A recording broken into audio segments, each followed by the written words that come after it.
Le design de la bague de fiançailles de Meghan Markle dépeint sa nature, a déclaré un expert en bijoux.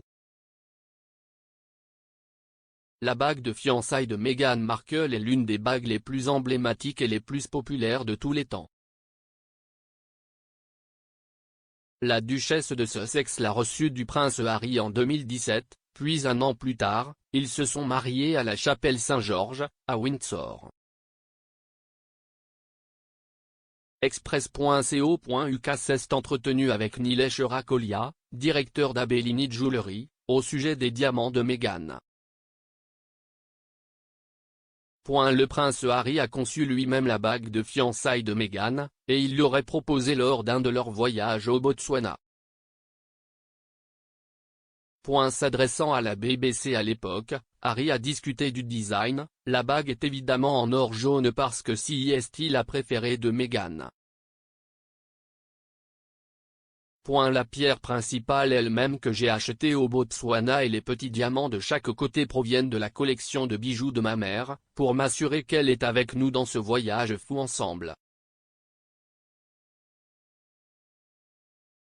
Cependant, la bague de Meghan a légèrement changé depuis son mariage. Parlant du design original, Nilesh a déclaré « Cette bague de fiançailles royale est chargée de sens pour le couple, chaque élément étant délibérément choisi. » Un diamant taille coussin de 3 carats occupe le devant de la scène sur la bague de fiançailles de la duchesse de Sussex, entourée de 2 autres diamants sertis sur un anneau en or jaune. Le diamant central provenait du Botswana, un endroit très proche du cœur du couple. Les 2 autres diamants provenaient de la collection de la princesse Diana, un autre hommage touchant à la princesse Diana de la part de son plus jeune fils. Elle a ajouté, représentant une riche histoire, il est tout à fait normal que le porteur d'un diamant taille coussin n'ait pas peur de se retourner vers le passé pour aller de l'avant.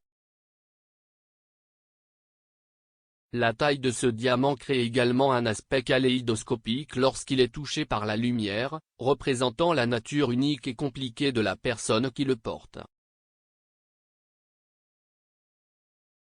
Il est devenu évident pour la première fois que Meghan avait changé de bague de fiançailles lorsqu'elle a assisté à la parade de la Reine de la Couleur à l'été 2019, prenant une pause dans son congé de maternité.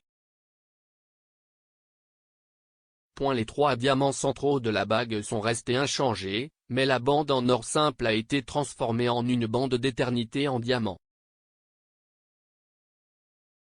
Aucune déclaration n'a été faite par le couple royal à l'époque, mais il est dit qu'elle l'a changé pour correspondre à un groupe d'éternité que le prince Harry lui a offert à la naissance de leur fils Archie. Le groupe d'éternité que Meghan a reçu a également été conçu par Harry aux côtés de la joaillière Lauren Schwartz. On dit qu'il incorpore leur famille grandissante sous la forme de Meghan, Harry, Archie et plus tard des pierres de naissance de Lilibet. Quant au nombre de carats des bagues de Meghan, les experts en joaillerie estiment que le diamant central est de 3, tandis que les 2 autres sont de 1,5 chacun, ce qui fait de la bague un total de 6 carats. Cependant, avec l'ajout de la nouvelle bande d'éternité en diamant, il est probablement d'environ 7 carats au total. En ce qui concerne l'alliance de Meghan, elle suivait la tradition royale et était faite de la même pépite d'or gallois.